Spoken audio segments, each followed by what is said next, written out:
જો દોસ્તો, સૌથી પહેલાં આપણે જે અંતર્ગોળ અરીસા છે, અંતર્ગોળ અરીસાની અંદર કેવી રીતે રચાય છે પ્રતિબિંબ, એનું કોષ્ટક છે એ યાદ રાખવાનું છે. દોસ્તો, આપણા ટેક્સ્ટ બુકની અંદર 4 કોષ્ટક આપેલા છે અને 4 કોષ્ટકો આપણે યાદ રાખવાની કોશિશ કરીએ તો કન્ફ્યુઝન થાય અને પછી ભૂલી જવાય છે. અને એના લીધે કદાચ કોઈ કિરણાકૃતિ દોરવાની આવે કે દાખલો ગણવાનો આવે તો એની અંદર આપણને યાદ નહીં રહે કે કોઈ લેન્સ છે કે કોઈ અરીસો છે એ કોઈ વસ્તુનું પ્રતિબિંબ ક્યાં પાડશે. તો દોસ્તો, આ જે ટ્રીક છે બરાબર યાદ રાખજો, એકદમ ઇઝીલી તમને 4 કોઠા યાદ રહી જશે. બરાબર.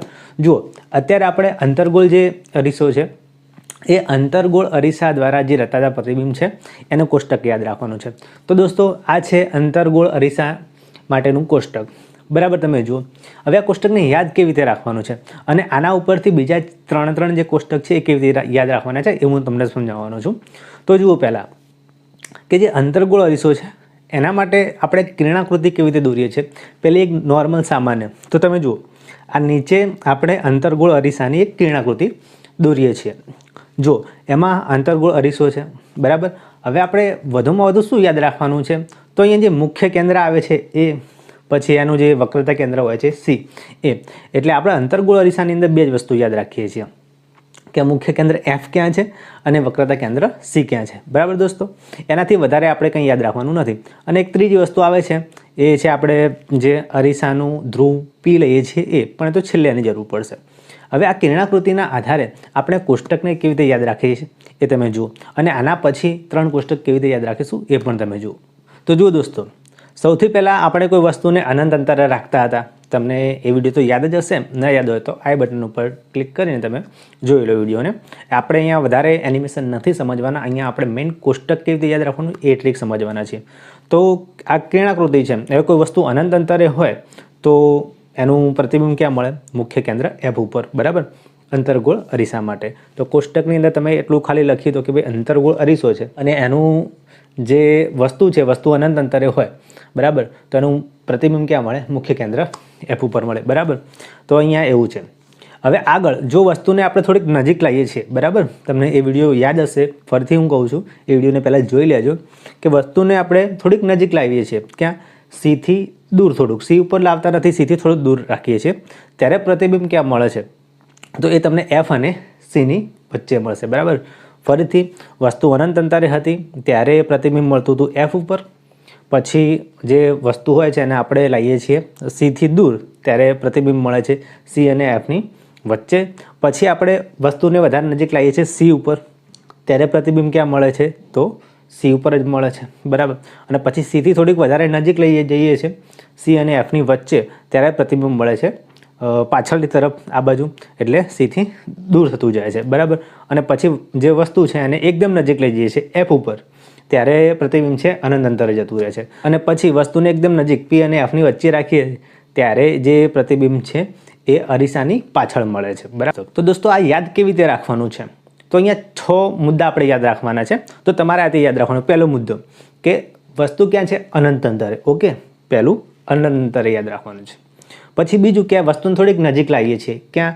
સીથી દૂર. ઓકે. બીજો પોઈન્ટ યાદ રહી જશે. પછી સી ઉપર લાવીએ છીએ. ઓકે. ત્રીજો પોઈન્ટ. ચોથો પોઈન્ટ સી અને એફની વચ્ચે લઈએ છીએ. ઓકે. પાંચમો પોઈન્ટ એફ ઉપર લઈએ છીએ અને છઠ્ઠો પોઈન્ટ એફની નજીક. એટલે સ્ટેપ બાય સ્ટેપ તમને આ 6 પોઈન્ટ યાદ રહી જશે કે વસ્તુને ક્યાં મૂકવાની છે. ઓકે. અનંત અંતરે, પછી સીથી દૂર, પછી સી ઉપર, સી અને એફની વચ્ચે, પછી એફ ઉપર અને એફ અને પીની વચ્ચે. સ્ટેપ બાય સ્ટેપ આપણે એને નજીક લાવવાની છે. તો પ્રતિબિંબ સ્ટેપ બાય સ્ટેપ દૂર થતું જાય છે. અનંત અંતરે વસ્તુ હતી ત્યારે પ્રતિબિંબ ક્યાં મળતું હતું? એફ ઉપર. બરાબર. એફ ઉપર મળે છે. પછી એફથી દૂર લઈ જવાનું. ક્યાં? એફ અને સીની વચ્ચે. એટલે કોષ્ટકની અંદર તમે જોઈ શકો છો કે વસ્તુ અનંત અંતરે હતી ત્યારે એફ ઉપર, પછી સીથી દૂર થોડીક નજીક લાવ્યા હતા ત્યારે પ્રતિબિંબ ક્યાં મળશે? એફ અને સીની વચ્ચે. અને ત્રીજું પોઈન્ટ તમે જુઓ, હવે સી ઉપર હોય તો ક્યાં મળશે? સી ઉપર જ મળશે. તમે જોઈ શકો છો કે પ્રતિબિંબ છે અને આપણે દૂર લઈ જતા જઈએ છીએ. તો જ્યારે વસ્તુ સી ઉપર છે ત્યારે પ્રતિબિંબ પણ સી ઉપર છે. પછી સી અને એફની વચ્ચે મૂકી દી ત્યારે જો દૂર લઈ જાઓ તો સીથી દૂર થશે. પછી વસ્તુ એકદમ નજીક એફ ઉપર છે ત્યારે પ્રતિબિંબ અનંત અંતરે જતું રહેશે. અને પછી ખાલી છેલ્લો પોઈન્ટ છે એ ખાસ યાદ રાખવાનો છે, અલગ છે આ બધાથી, કે જ્યારે વસ્તુને આપણે પીથી એફની વચ્ચે મૂકીએ છીએ ત્યારે જે પ્રતિબિંબ છે એ અરીસાની પાછળ મળે છે. અને ખૂબ જ મોટું મળે છે, બરાબર. એટલે છેલ્લો ટોપિક, જે છેલ્લો પોઈન્ટ છે એ ખાસ યાદ રાખજો, બરાબર. તો આમાં બસ આ ટ્રીક છે કે વસ્તુને ધીમે ધીમે નજીક લાવતા જાઓ. 6 પોઈન્ટ યાદ રાખવાના છે. 6 પોઈન્ટ સ્ટેપ બાય સ્ટેપ નજીક લાવતા જાઓ અને પછી પ્રતિબિંબને 6 સ્ટેપ દૂર ધીમે ધીમે લઈ જવાનું છે. છેલ્લા પોઈન્ટની અંદર ખાસ યાદ રાખવાનું છે કે પ્રતિબિંબ છે અરીસાની પાછળ મળે છે. હવે દોસ્તો માપની વાત કરી લઈએ. તો માપ આનું કેવું છે, તો શરૂઆતમાં જે સૌથી પહેલાં આપણે અનંત અંતરે મૂકી ત્યારે જે પ્રતિબિંબ છે એ બિંદુવત મળે છે, બરાબર. આ તે યાદ રાખવાનું છે. પહેલાં સૌથી નાનું સૂક્ષ્મ બિંદુવત, પછી થોડુંક મોટું એટલે એનાથી નાનું ગણાય આમ તો બિંદુવત, પછી નાનું, પછી સી ઉપર આવે છે ત્યારે સરખું એટલે જે વસ્તુ છે તેના જેવું જ મળે છે. પછી થોડુંક મોટું મળે છે, થોડુંક મોટું, પછી એનાથી પણ વધારે મોટું, અને જે છેલ્લો પોઈન્ટ છે એમાં તો ખૂબ જ મોટું મળે છે એટલે વિવર્ધિત મળે છે. અને હવે પ્રકાર યાદ રાખવાનો છે. પ્રકાર બધાની અંદર તમે જોશો વાસ્તવિક અને ઉલટું છે. ખાલી જે છેલ્લો પોઈન્ટ છે એની અંદર તમારે યાદ રાખવાનું છે કે આભાસી અને ચત્તુ છે. અને દોસ્તો આ તો જોડીમાં જ હોય છે. જોડીમાં એટલે જો કોઈ વસ્તુનું પ્રતિબિંબ વાસ્તવિક હોય તો એ ઉલટું જ હોય, અને જો આભાસી હોય તો ચત્તુ જ હોય, બરાબર. એટલે જે 5 પોઈન્ટ છે એમાં પ્રતિબિંબ વાસ્તવિક અને ઉલટું છે. છેલ્લો પોઈન્ટ છે એમાં યાદ રાખવાનું છે કે આભાસી અને ચત્તુ છે. દોસ્તો જે મહેનત કરવાની છે આ પહેલાં કોઠાની અંદર જ મહેનત કરવાની છે, યાદ રાખવાની. અને એની તો મેં તમને ટ્રીક આપી દીધી કે જેમ જેમ વસ્તુને આપણે નજીક લાવતા જઈએ છીએ એમ પ્રતિબિંબને દૂર લઈ જવાનું છે. માપ યાદ રાખવું હોય તો જેમ જેમ દૂર થતું જાય જેમ મોટું થતું જાય છે, બરાબર. એટલી જ ખાલી ટ્રીક છે. અને આ જે એના 6 પોઈન્ટ છે એ યાદ રાખવાના છે કે વસ્તુ ક્યાં ક્યાં છે અને પ્રતિબિંબ ક્યાં ક્યાં મૂકવાનું છે, બરાબર દોસ્તો. હવે જો દોસ્તો તમને અંતર્ગોળ અરીસા માટે આ કોષ્ટક યાદ રહી ગયું હોય તો આના પરથી તમારે યાદ રાખવાનું છે એ છે બહિર્ગોળ લેન્સ માટેનું. યાદ રાખજો, અંતર્ગોળ અરીસાનું પહેલાં આપણે કોષ્ટક લીધું છે, પછી અરીસો નથી લેતા, બહિર્ગોળ અરીસો લેતા નથી, બહિર્ગોળ લેન્સ લઈએ છીએ. કારણ કે એનું જે કોષ્ટક છે સેમ આના જેવું જ છે. જો તમને પહેલું કોષ્ટક આવડ્યું તો પછી બીજું કોષ્ટક તમને આંખો બંધ કરીને પણ આવડી જશે. હવે દોસ્તો બહિર્ગોળ લેન્સની આકૃતિ અને કોષ્ટક કેવી રીતે યાદ રાખવાનું છે એ સમજાવું છું. તો આ તમે જુઓ, અહીંયા એક આપણે બહિર્ગોળ લેન્સ લીધેલું છે, બરાબર. હવે શું શું આપણે યાદ રાખવાનું છે કે આ બહિર્ગોળ લેન્સની અંદર 2 વસ્તુ તો હોય જ છે. એક મુખ્ય કેન્દ્ર F1 આપણે આકૃતિ અંદર મૂકતા હતા, બરાબર. એ પણ વિડીયો તમે આઈ બટન ઉપર જઈને જોઈ લેજો કે 2 મુખ્ય કેન્દ્ર હોય છે એટલે આપણે એને નામ આપીએ છીએ F1 F2. અને પછી એનાથી બમણું અંતર લઈ લઈએ છીએ. આ બાજુ 2F1 લઈ લઈએ છીએ, પેલી બાજુ 2F2 લઈ લઈએ છીએ, બરાબર. હવે આમાં આપણે શું કરવાનું છે, આ કોષ્ટકને યાદ રાખવા માટે શું કરવાનું છે, તો જેવું અંતર્ગોળ અરીસા માટેનું કોષ્ટક હતું સેમ આ જ છે. ખાલી આપણે શું ફરક કરવાનો છે એ તમને સમજાવી દઈશ, એટલે તમે ઉપરના કોષ્ટક ઉપરથી આ કોષ્ટક જાતે જ લખી શકશો. જો દોસ્તો, હવે દોસ્તો આ જે આકૃતિ છે એમાં જે મુખ્ય કેન્દ્ર F1 અને F2 છે એની જગ્યાએ આપણે ખાલી યાદ રાખવાનું છે મુખ્ય કેન્દ્ર F, બરાબર. કારણ કે ઉપર આપણે F અને C એક જ વખત લેતા હતા, આની અંદર 2 વખત આવે છે F1 અને F2, 2F1 અને 2F2, બરાબર. એટલે જ્યાં F1 અને F2 છે ત્યાં ફક્ત આપણે F યાદ રાખવાનું છે, અને 2F1 અને 2F2 છે ત્યાં C યાદ રાખવાનું છે, કારણ કે પહેલાં કોષ્ટક ઉપરથી યાદ રાખીશું. અને દોસ્તો યાદ રાખજો કે આ જે બહિર્ગોળ લેન્સ છે એની આ બાજુ જે આપણે F1 અને 2F1 લઈશું, બરાબર, એ વસ્તુ માટે લઈશું, અને પેલી બાજુ જે લઈશું F2 અને 2F2 એ પ્રતિબિંબ માટે લઈશું, બરાબર દોસ્તો. હવે આ કોષ્ટક આ રીતે યાદ રાખવાનું છે. જો પેલું જે કોષ્ટક હતું એ કોષ્ટકની અંદર જ્યાં તમને F જોવા મળે, બરાબર, એ પાછો જો વસ્તુ માટેનો F જોવા મળે તો આપણે એની જગ્યાએ F1 લખીશું, બરાબર. અને જો C જોવા મળે તો એની જગ્યાએ લખવાનું 2F1. અને પ્રતિબિંબ માટે જ્યાં તમને C જોવા મળે ત્યાં તમારે 2F2 લખવાનું છે, અને જ્યાં F જોવા મળે ત્યાં F2 લખવાનું છે, બરાબર દોસ્તો. આ યાદ રાખી લેજો. તો હવે પહેલાં જે વસ્તુનું સ્થાન છે પહેલાં કોષ્ટકની અંદર એની આપણે વાત કરીએ, અને એના આધારે જ આની અંદર આપણે ઉમેરીશું. તો જુઓ દોસ્તો, જે પહેલો કોઠો છે એની અંદર આપણે વસ્તુનું સ્થાન કેવી રીતે લખેલું છે અને આની અંદર કેવી રીતે લખવાનું છે એ તમે સમજી લો. પહેલામાં વસ્તુનું સ્થાન અનંત અંતરે છે તો અહીંયા પણ અનંત અંતરે બતાવવાનું છે. પછી જુઓ કે વસ્તુનું સ્થાન બીજા નંબર ક્યાં છે, C થી દૂર, બરાબર. પણ વસ્તુની વાત કરી છે એટલે આપણે અહીંયા શું લખશું, C ની જગ્યાએ 2F1, એટલે 2F1 થી દૂર આની અંદર લખવાનું, ઓકે.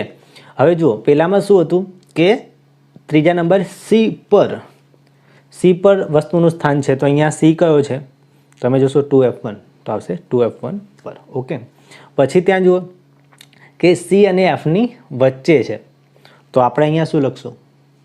સી અને એફની વચ્ચે એટલે F1 અને 2F1ની વચ્ચે.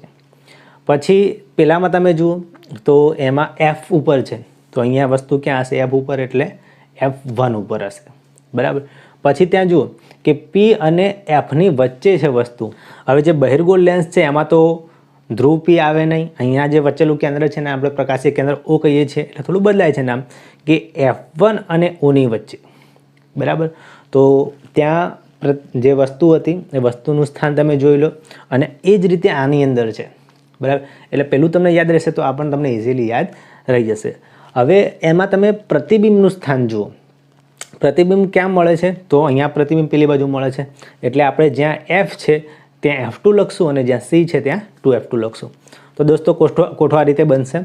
તમે જુઓ એમાં પહેલું છે કે વસ્તુ અનંત અંતરે હતી ત્યારે પ્રતિબિંબ ક્યાં મળતું હતું? F ઉપર, બરાબર. તો F ઉપર મળે છે, તો અહીંયા ક્યાં મળશે? F2 ઉપર મળશે, બરાબર. પછી ત્યાં પ્રતિબિંબ F અને Cની વચ્ચે મળે છે, તો અહીંયા F અને C ક્યાં છે?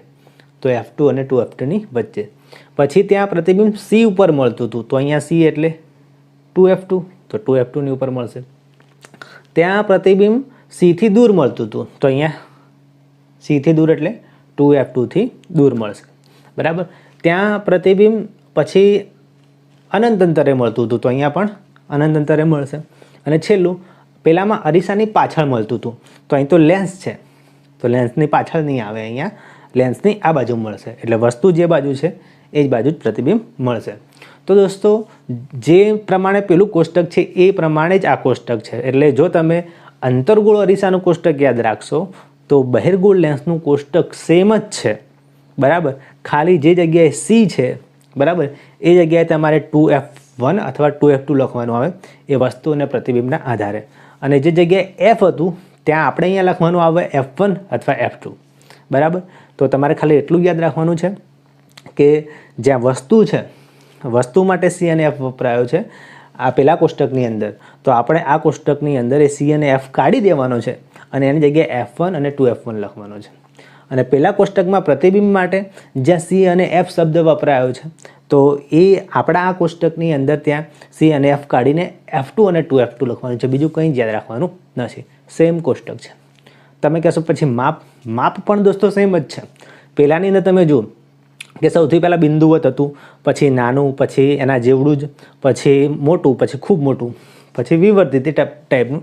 તો અહીંયા સેમ જ છે, કોપી પેસ્ટ જ છે, કોઈ ફરક નથી કે અહીંયા પણ બિંદુવત છે, નાનું છે, પછી જે વસ્તુ છે એના માપ જેવડું જ છે, પછી થોડુંક મોટું થાય છે, બરાબર, પછી ખૂબ મોટું વિવર્ધિત થાય છે, પછી છેલ્લે વિવર્ધિત એટલે મોટું, બરાબર, સેમ જ છે. પછી તમે કહેશો કે જે વસ્તુનો પ્રતિબિંબનો જે પ્રકાર છે તો પ્રતિબિંબનો પ્રકાર પણ સેમ જ છે. પહેલામાં તમે જુઓ 5 સ્ટેપની અંદર શું હતું કે વાસ્તવિક અને ઉલટું હતું, તો અહીંયા 5 સ્ટેપમાં એવું જ છે, વાસ્તવિક અને ઉલટું છે. છેલ્લું જે સ્ટેપ છે પેલામાં થતું હતું આભાસી ચત્તુ, તો અહીંયા પણ છેલ્લા સ્ટેપની અંદર આભાસી અને ચત્તુ જ થાય છે, બરાબર. તો સેમ જ છે બંનેની અંદર. તો દોસ્તો જો તમને એ બંને કોઠા યાદ રહી ગયા હોય તો હવે થોડું ધ્યાન આપી દેજો. હવે એકદમ સિમ્પલ વસ્તુ શરૂ થાય છે, જે હાર્ડ હતી એ પહેલાં આવી ગઈ છે, હવે સિમ્પલ વસ્તુ. હવે આપણે બહિર્ગોળ અરીસા વડે રચાતા પ્રતિબિંબની વાત કરીએ. યાદ રાખજો, પહેલાં આપણે અંતર્ગોળ અરીસાની વાત કરી, પછી બહિર્ગોળ લેન્સની વાત કરી, હવે બહિર્ગોળ અરીસાની વાત કરીશું, બરાબર. હવે બહિર્ગોળ અરીસાની અંદર જે આકૃતિ છે એ આ પ્રમાણે છે. તમે જુઓ કે આ બહિર્ગોળ અરીસો છે, બરાબર. હવે બહિર્ગોળ અરીસાની અંદર બસ બે વસ્તુ યાદ રાખવાની છે, એક મુખ્ય કેન્દ્ર F અને વક્રતા કેન્દ્ર C ક્યાં છે, ઓકે. અને F અને C અને તમે જોઈ લો, અને ધ્રુવની જરૂર પડે P તો વચ્ચે જ હોય, ઓકે. તો હવે આના માટે જે કોષ્ટક છે કેવી રીતે યાદ રાખવાનું? તમે કોષ્ટક તરફ જુઓ કે વસ્તુનું સ્થાન છે, પ્રતિબિંબનું સ્થાન છે, માપ છે અને પ્રકાર છે. હવે આમાં બે જ પોઈન્ટ આપણે યાદ રાખવાના છે. એક કે વસ્તુ અનંત અંતરે હોય, બરાબર. દોસ્તો વસ્તુ અનંત અંતરે હોય તો પ્રતિબિંબ ક્યાં મળશે? F ઉપર મળશે, તો આપણે બધા જાણીએ જ છીએ. અને પછી વસ્તુને આપણે અનંત અંતરેથી P વચ્ચે ગમે ત્યાં રાખીશું, વસ્તુને અનંત અંતરેથી P વચ્ચે ગમે ત્યાં રાખીશું, પ્રતિબિંબ તો હંમેશા F અને Pની વચ્ચે જ મળશે, ઓકે. તો કોષ્ટકની અંદર તમને એ યાદ રહી જાય કે અનંત અંતરે હોય ત્યારે F ઉપર મળશે, અને અનંત અંતરેથી ધ્રુવ P વચ્ચે ગમે ત્યાં હોય તો પ્રતિબિંબ P અને Fની વચ્ચે જ મળશે.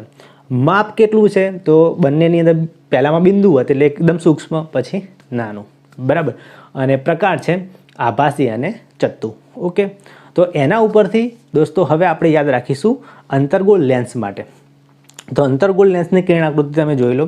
આ આકૃતિની અંદર આપણે બંને તરફ જે મુખ્ય કેન્દ્રની જરૂર પડતી હતી અને જે 2f2ની જરૂર પડતી હતી એની કોઈ જરૂર નહીં પડે. અહીંયા તમે જુઓ કે આ અંતર્ગોળ લેન્સ છે, બસ એની આ બાજુ જે f1 છે એ યાદ રાખવાનું છે અને 2f1 છે એ યાદ રાખવાનું છે. હવે આની પહેલાં આપણે જોઈએ એ પ્રમાણે અહીંયા કરવાનું છે.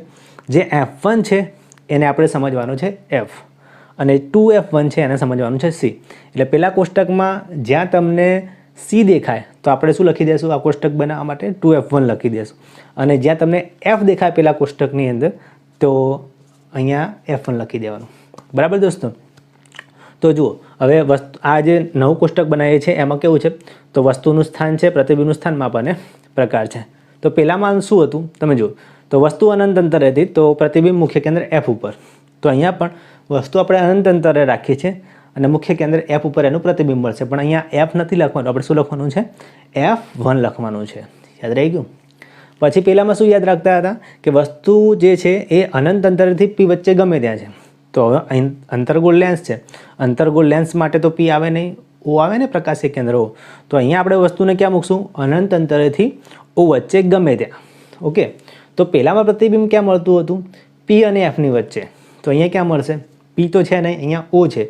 o અને f નથી, f1 છે. તો f1 અને o ની વચ્ચે અહીંયા પ્રતિબિંબ મળશે. ઓકે, પ્રતિબિંબનું માપ કેવું હશે? તો જેવું પહેલામાં હતું બિંદુવત અને નાનું, તો અહીંયા પણ એવું છે બિંદુવત અને નાનું. અને પ્રતિબિંબનો પ્રકાર પહેલામાં પણ આભાસી અને ચત્તુ હતું, તો અહીંયા પણ આભાસી અને ચત્તુ જ છે. બરાબર દોસ્તો? તો આ હતા 4 કોષ્ટક જે આપણે સમજ્યા અને આને તમે હવે તો યાદ રાખી જ શકશો.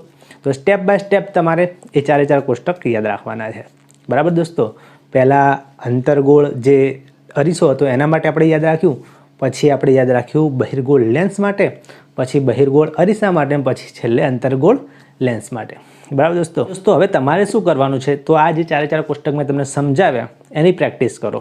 બહુ વધારે કંઈ મગજ ઉપર લોડ પડવાનું નથી, એકદમ ઇઝી જ છે. ખાલી જે મેં ટેકનિક તમને યાદ કરાવી એ ટેકનિક વડે 4 કોષ્ટક તમે એક વખત જાતે લખી દો.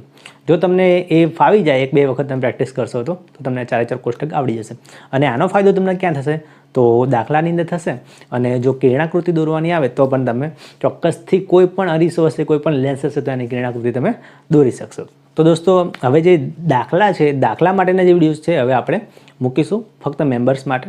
અને એ વિડીયોને તમે ધ્યાનથી સમજજો, કારણ કે બોર્ડની પરીક્ષામાં આ ચેપ્ટરમાંથી દાખલા મોસ્ટ આઈએમપી છે. બરાબર?